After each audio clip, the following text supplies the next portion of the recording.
Le roi de tous les hommes nous a sauvés comme Barabbas. Marc 15, versets 1 à 15. Dès le matin, les principaux sacrificateurs tinrent conseil avec les anciens et les scribes et tout le Sanhédrin. Après avoir lié Jésus, ils l'emmenèrent et le livrèrent à Pilate. Pilate l'interrogea « Es-tu le roi des Juifs ?» Jésus lui répondit « Tu le dis ». Les principaux sacrificateurs portaient contre lui plusieurs accusations. Pilate l'interrogea de nouveau « Ne réponds-tu rien ? Vois de combien de choses il t'accuse ?» Et Jésus ne fit plus aucune réponse, ce qui étonna Pilate. À chaque fête, il relâchait un prisonnier, celui que demandait la foule. Il y avait en prison un nommé Barabbas avec ses complices, pour un meurtre qu'ils avaient commis dans une sédition. La foule étant montée se mit à demander ce qu'il avait coutume de leur accorder. Pilate leur répondit « Voulez-vous que je vous relâche le roi des Juifs ?» Car il savait que c'était par envie que les principaux sacrificateurs l'avaient livré. Mais les chefs des sacrificateurs excitèrent la foule, afin que Pilate leur relâchât plutôt Barabbas. Pilate, reprenant la parole, leur dit « Que voulez-vous donc que je fasse de celui que vous appelez le roi des Juifs ?» Ils crièrent de nouveau « Crucifie-le !» Pilate leur dit « Quel mal a-t-il fait ?» Et ils crièrent encore plus fort « Crucifie-le !» Pilate, voulant satisfaire la foule, leur relâcha Barabbas, et après avoir fait battre de verges Jésus, il le livra pour être crucifié. Aujourd'hui, nous venons de lire l'évangile de Marc chapitre 15 versets 1 à 15. Comme vous le voyez dans le passage des Écritures d'aujourd'hui, Jésus a vécu un procès dans la cour de Pilate. Il est écrit que les souverains sacrificateurs, anciens et scribes ainsi que le conseil juif ont amené Jésus en accusation et l'ont remis à Pilate. Pendant le ministère de Jésus, les dirigeants religieux juifs, particulièrement les pharisiens, le détestaient beaucoup. À leurs yeux, Jésus semblait si humble, mais puisqu'il prétendait être le Fils de Dieu et le Messie et a fait beaucoup de miracles qui étaient renommés, ils étaient énervés. Évidemment, beaucoup de gens ont été guéris et ont reçu la faveur par ces miracles quand ils le suivaient. Ils étaient aussi grandement réconfortés par ces messages saints dans un temps de grande souffrance. Mais en dépit de tout cela, c'est devenu une question politique qui a conduit à la mort de Jésus. Comme vous le savez tous, Israël à l'époque était une colonie romaine. Ils étaient dans la même situation que les Coréens lorsqu'ils ont souffert de l'occupation japonaise entre 1910 et 1945. Pendant le règne colonial japonais, le Japon a neutralisé les Coréens sous une politique d'unification et ont fait les Coréens esclaves. Ils ont réglé sur les Coréens et ont traité nos ancêtres comme des esclaves à moins qu'ils ne soient pro-japonais. Ils ont même enlevé beaucoup de filles coréennes comme femmes de compagnie pour leurs soldats. De même, Israël est devenu une partie de l'énorme empire romain comme colonie. L'empire romain envoyait Pilate comme gouverneur de Judée parce qu'ils avaient peur que le mouvement indépendant des Israélites n'essaye d'élire son propre dirigeant et ne libère son pays de l'esclavage. Ils s'inquiétaient et craignaient cette idée. Ils étaient particulièrement inquiets que Jésus puisse être cette personne et fasse ce qu'ils redoutaient parce qu'il était appelé le roi des Juifs et était suivi par tant de gens. C'était un problème non seulement pour les autorités romaines mais aussi pour les dirigeants religieux d'Israël, comme les souverains sacrificateurs, scribes et pharisiens. Les gens aimaient Jésus plus que ces dirigeants religieux et enseignants juifs, donc beaucoup plus de gens suivaient Jésus qu'aucun autre dirigeant religieux. De plus, le nom de Jésus était connu de tous en et hors d'Israël, ce qui est devenu un grand problème pour eux. Les souverains sacrificateurs et les dirigeants d'Israël en particulier n'aimaient pas ce fait. Même pour les scribes, serviteurs publics, les pharisiens et autres dirigeants religieux, Jésus était comme une pierre d'achoppement. Il n'y avait rien d'étrange à ce qu'ils soient pleins de haine contre Jésus parce qu'ils étaient habituellement élevés en haut respect avant que Jésus ne paraisse, mais ils ont complètement perdu ce respect et cette popularité. Jésus est réellement venu pour sauver les pécheurs. Jésus n'avait rien de désirable aux yeux de ceux qui étaient auparavant respectés par le public quand un homme nommé Jésus est apparu. La Bible écrit aussi au sujet de son apparence comme suit : « Il s'est élevé devant lui comme une faible plante, comme un rejeton qui sort d'une terre desséchée. Il n'avait ni beauté ni éclat pour attirer nos regards, et son aspect n'avait rien pour nous plaire. » Ésaïe 53, verset 2. Selon ce passage, il pouvait être grand, mais en dehors de cela il n'y avait pas grand-chose à admirer. Mais quand les dirigeants religieux juifs ont vu une grande foule suivre Jésus et le louant en criant Hosanna, Ils ont eu peur que leur religion juive ne se rompe à cause de lui. Les Israélites avaient l'habitude de demeurer dans la loi, mais ils sont devenus encore plus légalistes, comme ils avaient un nouveau dirigeant religieux avec lequel composer, et maintenant ils avaient peur de perdre leur position. La même chose était vraie extérieurement. Même le grand empire romain s'inquiétait qu'il y ait un complot autour de Jésus contre Rome. C'est pour cette raison que les dirigeants religieux de l'époque n'ont pas aimé Jésus et ont même amené de fausses charges contre lui devant Pilate en disant « Cet homme prétend être roi et a beaucoup de disciples, ce qui pourrait être une menace contre l'empire romain en commençant un mouvement indépendant. » Pilate a vu les fausses accusations des dirigeants juifs, car il savait que Jésus n'était pas le genre de personne qu'il soulèverait le public. Si Jésus était un tel criminel, il aurait eu un air menaçant, mais il avait l'air très doux et gentil. Les dirigeants juifs ont accusé Jésus avec toutes sortes de crimes inventés en disant « Il n'a pas seulement prétendu être le roi des Juifs, mais il a aussi essayé de faire un complot et de se rebeller contre l'Empire romain. » Mais aux yeux de Pilate, Jésus n'était pas une telle personne. Pilate a donné à Jésus une chance de se défendre en disant « Ces gens t'accusent de tant de crimes, n'est-ce pas? Pourquoi ne te défends-tu pas et ne dis-tu rien ?» Mais Jésus est resté silencieux. Pilate était émerveillé par lui. Les hommes communs avaient accusé le plaignant en retour et auraient trouvé des excuses à leur charge, mais Jésus n'a pas lutté en retour même s'il était si faussement accusé. Comme nous le savons tous, Jésus a choisi d'être crucifié pour payer pour tous nos péchés à la croix parce qu'il a pris tous les péchés du monde quand il a été baptisé par Jean-Baptiste. Il n'a jamais rêvé d'être un roi politique ou un dirigeant religieux en soulevant le public. Il n'avait pas le désir de bâtir une nouvelle religion ou de devenir son dirigeant. Puisque Jésus-Christ, qui est Dieu lui-même, est venu sur cette terre pour sauver tous les gens des péchés, il s'est tenu dans la cour de Pilate pour accomplir sa mission. C'est pour cela qu'il n'a pas répondu à Pilate. Frères et sœurs, tout pays a ses propres jours fériés traditionnels. Chaque pays a des lois spéciales pour décharger des criminels certains jours. Comme vous pouvez tous le savoir, notre pays pratique aussi un pardon spécial où le président libère quelques criminels des jours fériés. Israël allait célébrer le jour férié appelé la Pâque. Ce jour férié servait à commémorer le jour de l'Exode, la sortie d'Égypte, et c'était l'une des plus grandes fêtes en Israël, donc il y avait une tradition de libérer un criminel à chaque Pâque. Les gens qui se sont rassemblés dans la cour ont demandé à Pilate de libérer un prisonnier selon leur coutume. Ils ont essayé de persuader le gouverneur de le faire en disant « C'est une coutume de libérer un prisonnier à chaque Pâque, donc ne devrais-tu pas faire de même ?» Alors Pilate dit « Voulez-vous que je vous relâche le soi-disant roi des Juifs ?» « Non. Alors qui voulez-vous que je vous relâche ? Donne-nous Barabbas. » Barabbas était un meurtrier malfamé qui a fait un complot et commencé une rébellion contre l'Empire romain. Il a convaincu les gens et a fait beaucoup de choses comme du vol, des incendies, a recruté des soldats aussi pour s'élever contre l'Empire romain. Il était un homme très brutal comparé à Jésus, mais le public a dit quelque chose de complètement inattendu quand on a demandé s'il voulait que Jésus soit relâché. Ils ont plutôt crié fortement « Crucifie Jésus !» qui prétend être le roi des Juifs et donne-nous plutôt Barabbas. Pilate a décidé de satisfaire la foule et a libéré Barabbas et retenu Jésus et l'a livré pour être crucifié. Pilate a finalement suivi la voie de cette foule en folie. Pourquoi Jésus s'est-il tenu dans la cour de Pilate comme un pécheur et pourquoi a-t-il été crucifié ? Les accusations des gens n'étaient pas totalement incorrectes. Jésus s'est appelé lui-même le roi d'Israël. Pilate lui a demandé « Es-tu le roi des Juifs ?» Jésus lui répondit « Tu le dis » Marc 15, verset 2. Quand Pilate a entendu les gens accuser Jésus de dire être le roi des Juifs, Pilate lui a demandé si c'était vrai. « Tu l'as dit » Le Seigneur l'a pleinement reconnu. Il a été trouvé coupable à ce moment-là. C'était logique pour les Israélites de dire « Les Juifs ont un seul roi, l'empereur romain. Comment peut-il y avoir un autre roi ?» C'est un rebelle qui mérite la mort, il doit être exécuté. Même si Jésus l'a admis en disant « Tu l'as dit », Pilate savait déjà le vrai tableau. Nous savons aussi qui a dit la vérité une fois que nous rencontrons la personne face à face.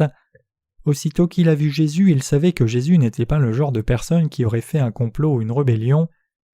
Les politiciens écoutent le public pour obtenir la popularité. À ce moment-là, Pilate était le gouverneur d'Israël et il était dans une situation où il ne pouvait pas décliner les demandes de leur cœur. Il devait plaire à la foule qu'il criait de relâcher Barabbas comme à l'empereur romain, qu'il avait désigné comme gouverneur d'Israël. C'est pour cela qu'il a envoyé Jésus pour être crucifié et a libéré Barabbas à la place, même s'il ne pensait pas qu'il était coupable.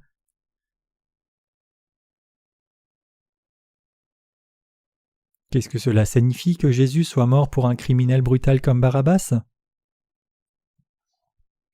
Jésus est le roi des Juifs. Cela signifie qu'il est le roi de tout le monde, y compris vous et moi qui cherchons Dieu. Jésus-Christ, qui est Dieu lui-même, est le Sauveur qui est venu sauver la race humaine des péchés. Il est le Sauveur qui est descendu sur la terre dans la chair humaine pour sauver son peuple qui était destiné à l'enfer à cause des péchés.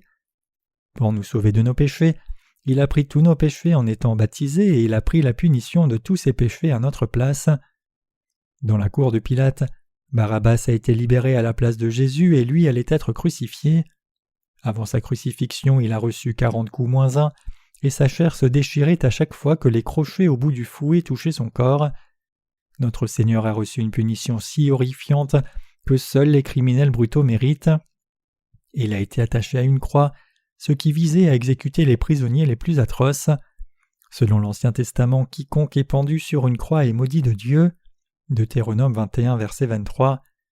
Du point de vue judiciaire romain, Jésus était le plus mauvais homme parce qu'il avait prétendu être roi, alors que l'empereur romain était encore vivant, c'est pour cela qu'ils ont crucifié Jésus. Néanmoins, notre Seigneur a reçu la punition à la croix à la place de Barabbas pour une raison différente. En d'autres termes, il n'a pas été crucifié selon les lois judiciaires romaines. Puisque Jésus avait pris tous nos péchés en étant baptisé par Jean-Baptiste, il devait prendre la punition pour ses péchés. C'était inévitable pour lui de mourir à la croix et de ressusciter des morts pour qu'il nous apporte le salut complet. Il a choisi d'être attaché à la croix pour nous sauver du péché, de la destruction et de la punition éternelle, et nous donner une nouvelle vie et enlever nos péchés entièrement. Voilà la raison pour laquelle Barabbas a été libéré à la place et que le Seigneur a été crucifié. Barabbas, dans le passage des Écritures d'aujourd'hui, était un homme méchant, avec une pensée faible qui s'opposait à Dieu et péchait chaque jour. Spirituellement parlant, cet homme Barabbas nous désigne vous et moi. Il représente tout être humain. Tout comme il a sauvé Barabbas en étant attaché à la croix, Jésus nous a aussi sauvés vous et moi. Il est écrit qu'il a pris tous nos péchés par son baptême et nous sommes sauvés par ses meurtrissures. Jésus est effectivement Dieu et en même temps il est le Sauveur, qui est venu sauver la race humaine. Puisque Jésus a porté tous nos péchés, il a pu porter ses péchés à la croix et a versé tout son sang de son cœur à mort pour nos péchés. Barabbas était aussi un homme qui ne pouvait pas éviter la mort à cause de ses propres péchés, mais Jésus l'a aussi sauvé. Je crois que nous étions tous comme Barabbas. Pour sauver les Barabbas de tous leurs péchés entièrement, Jésus devait passer par la souffrance de la mort à la croix. C'est pour cela que Jésus a pu supporter cette épreuve si calmement. D'un point de vue humain, ce n'était pas un procès juste, mais dans un sens spirituel, c'était juste. Puisque le Seigneur a porté les péchés du monde, il devait être frappé, crucifié et ressuscité des morts pour nous donner le salut complet. C'est pour cela qu'il l'a fait. Jésus est venu sur cette terre pour sauver des gens comme Barabbas, a pris les péchés du monde en étant baptisé par Jean-Baptiste, est mort à la croix pour tous ses péchés. À cause de cela, il n'a pas eu à se défendre devant Pilate comme cela. Non, ce n'est pas vrai. Quand j'ai dit que j'étais roi, je voulais dire roi spirituel et non roi politique. Ce qu'ils disent n'est pas vrai, je n'ai aucune intention de régner sur ces gens. Ils m'ont accusé à cause de la jalousie religieuse. Si Jésus s'était défendu lui-même comme cela, il aurait évité la crucifixion. Mais il est écrit « Car le salaire du péché, c'est la mort, mais le don gratuit de Dieu, c'est la vie éternelle en Jésus-Christ notre Seigneur. » Romains 6, verset 23. Puisqu'il a pris les péchés de ce monde, il devait suivre la loi juste de Dieu pour être crucifié pour ramener de la mort à la vie pour nous sauver. C'était le seul moyen d'accomplir le salut complet pour nous. Vous demandez-vous encore, fallait-il que Jésus soit crucifié ? Oui, c'était correct que Jésus meure à la croix pour nous sauver vous et moi des péchés du monde, puisque tous ces péchés ont été transférés sur lui quand il a été baptisé. Après cela, il est ressuscité des morts, donc quiconque croit cela peut être libéré de tout péché et recevoir le salut. Jésus est notre vrai sauveur, il est le sauveur des croyants mais non des incroyants. C'est un fait que Jésus nous a effectivement sauvés de tous nos péchés, mais c'est efficace seulement pour ceux qui croient cela. Pour ceux qui ne croient pas cela, Jésus ne peut pas être leur sauveur. Qui est Jésus qui a été attaché à la croix? Nous devrions avoir une connaissance correcte et la foi en cela. Il n'y a rien de plus important que cela. Jésus-Christ est Dieu. Comme roi de tous les rois et le vrai Dieu, il est descendu sur cette terre dans la chair humaine, a pris tous nos péchés par son baptême, est mort à la croix, est ressuscité des morts et nous a complètement sauvés. Nous ne devrions pas oublier le fait que Jésus-Christ, qui est Dieu lui-même, nous a sauvés par le baptême de l'eau et de l'Esprit. Jésus-Christ, qui est Dieu, ne nous a pas fait passer par une si grande souffrance, être méprisé, humilié et souffrir de douleurs extrêmes. Il a traversé toutes ces douleurs et situations pour une seule raison, c'était pour sauver la race humaine entière, y compris vous et moi, du péché et de la punition. Il savait que son peuple allait souffrir des péchés, donc il est descendu sur cette terre, a apporté les péchés de ce monde et est mort à la croix, pour qu'il puisse sauver tout le monde des péchés et nous restaurer pour devenir le peuple saint de Dieu.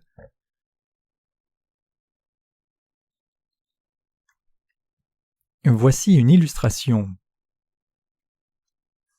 Il fut un temps, il y avait un pays où les gens étaient pécheurs et corrompus. Le roi et ses serviteurs se sont finalement assemblés pour parler de ce problème. À la fin de cette réunion, ils sont arrivés à la conclusion qu'ils devraient renforcer leurs lois puisque les gens commettaient tant de crimes. Donc ils ont fait de nouvelles lois. Ces nouvelles lois disaient qu'en conséquence du vol, les mains seraient amputées et pour l'adultère on arracherait les yeux. Ils ont fait de telles lois strictes et les ont publiées devant le peuple. Ces lois étaient effectives le jour où elles ont été publiées. Dans tous les coins de rue se trouvaient des affiches annonçant l'avertissement que l'on aurait les conséquences les plus horrifiantes pour ces crimes. Les gens avaient peur. S'imaginant la punition dans leurs pensées, ceux qui commettaient des crimes sans culpabilité commençaient à trembler de peur. Contre toute attente, le fils du roi a commis l'adultère. Le prince était la première personne qui a violé ces lois renforcées depuis leur sortie. Le roi dit « Si nous faisons des exceptions, les lois ne sont pas vraiment efficaces. Amenez le prince et faites ce que dit la loi. » Maintenant le prince était sur le point d'avoir les yeux arrachés. Le roi était déprimé en tant que son père.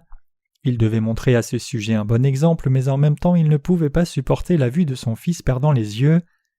Après avoir agonisé à ce sujet, il prit une décision. Il proposa que l'un de ses propres yeux et l'un des yeux de son fils soient arrachés, puisque le prince n'aurait pas été en mesure de bien régner sans ses yeux. Selon leur loi, ils ont fait un procès et ont exécuté la punition devant le peuple. Par conséquent, les lois de ce pays ont été solides et le nombre d'actes criminels a chuté remarquablement. Comme cela s'est fait dans cette histoire, la punition pour tous les péchés est supposée se faire selon les lois.